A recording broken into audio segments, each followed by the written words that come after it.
So I have a cardstock and our ink out for our image piece. And now we're going to do the inking to create the hills. Now there's two ways you can do that. I am using a scrap piece of cardstock. Cardstock's going to hold up a little bit better than copy paper. Copy paper, you're going to have to work hard to keep it in place, whereas cardstock, it's firm enough, it's not going to roll up quite as easily. So there's two ways to do it. You can either rip an edge, which is what I did there, and that creates a jagged edge. But for demoing, I'm going to cut, just so that you can see the difference between the two. So I'm going to place my paper where I want it to go. And I am going to work from the bottom here. And I'm just going to lightly do a little bit of light inking, and you can barely see it on the cardstock, but what that's going to do is it's going to create the rolling hills at the bottom. You could do your sky first and then do this, but what you risk is contaminating your ink, because you'll have an edge of here on your guide that will have some of the darker blue inks, and you may pull it into your snowy piece. So now I'm going to start working on the sky. So I try as much as possible to start inking on the cardstock and then work my way off. That way, if there happens to be a blob of ink on my brushes, it tends to go on my little guide piece here and not on the card base.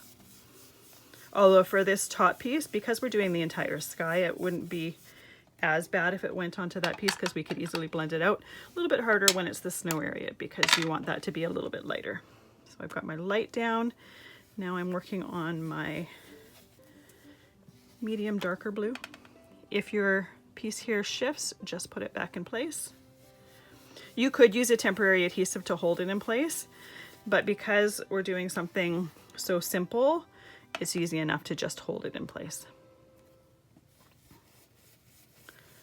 And ink your sky as dark as you want it. I like there to be a really nice contrast between the light of the snow and the dark blue of the sky. But I also like having some variation, so I like having some darker areas and some lighter areas. And now my darkest blue. And again, I'm only doing it around the edges, and it's just to kind of frame it. Give it a little bit of dimension there.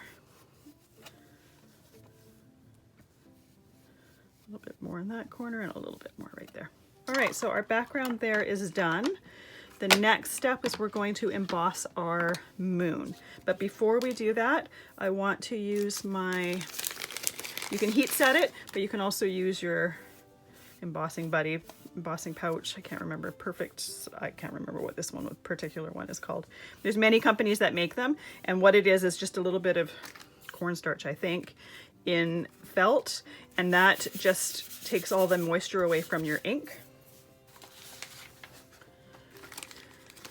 And that way the embossing powder will only stick to your embossing ink. So I'm going to use a circle punch. You can use it as big, as small, or as small as you want. You could also use a circle die for this. And I am going to, I lined it up with the corner of the card so I'm not getting embossing ink there. But I also, when I was punching it, I was keeping in mind kind of where I wanted it to be on my card. We're just going to simply press our embossing ink on there. Get rid of our mask.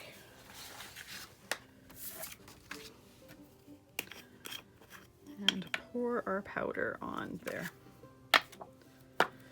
Flick any excess off that sticks anywhere else, but it shouldn't really stick anywhere else once you've used your little pouch over the whole thing. And now we're going to emboss it.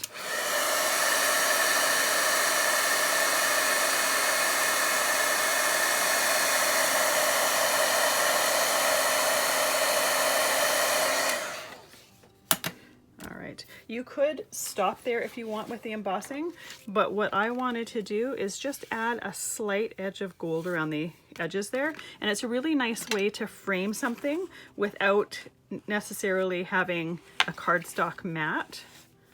So I'm actually going to do 2 sides at a time. So I'm just rubbing the cardstock on the ink, putting the powder on it, and then tapping the excess off. If you get a little bit too much, like here it's a little bit too heavy for my liking, just take a soft brush and just lightly brush it and then tap it, and that will get the excess off for you.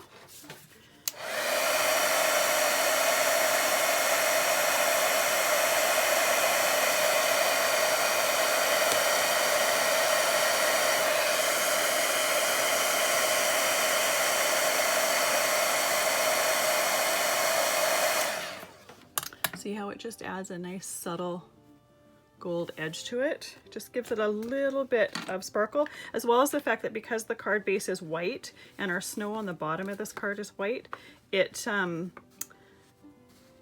gives a little bit of definition between the card base and the image. So for the second layer, I can just dip it in the powder that's already on my paper here and then tap the excess off. And you'll notice I'm working on opposite sides. That way I'm not messing edges up.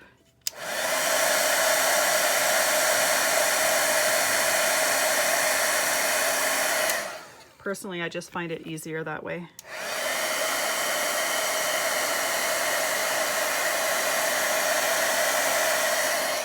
But you could even just do one side at a time. You just want to wait a few seconds between the sides so that the powder has a chance to cool and you don't have hot embossing powder that you're rubbing against the embossing pad, because sometimes it can smear that way.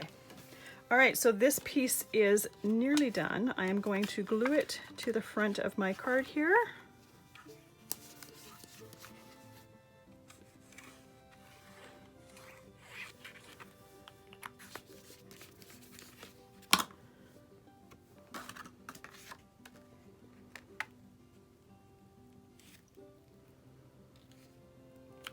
And then I chose to add a deer die cut to it. You could do a tree or something like that, but I just thought a deer would be quite nice, and I die cut it in black as a nice silhouette.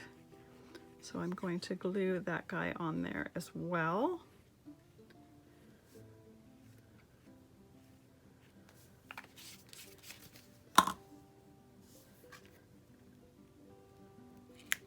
There we go.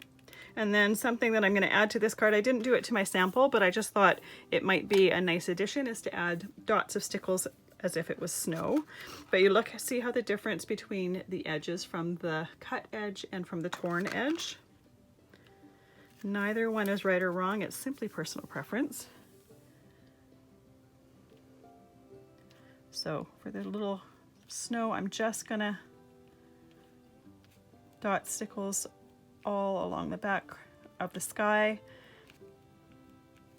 making sure that some are a little bit bigger, some are a little bit smaller, and I try to vary how far apart they are. I don't want it all completely uniform, because then it looks really, it's not as pleasing to the eye, is basically what I'm trying to say.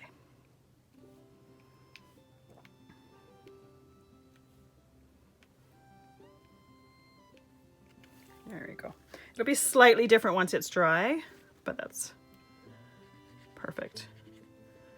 And I hadn't planned on doing this, but I'm just looking at it thinking it'd be nice to have a little bit of stickles along the edge here.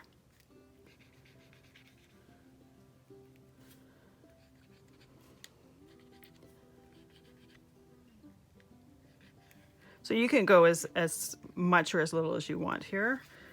I find less is more, so I don't do a whole lot. But there we go. So just a touch of sparkle on there, and then one without.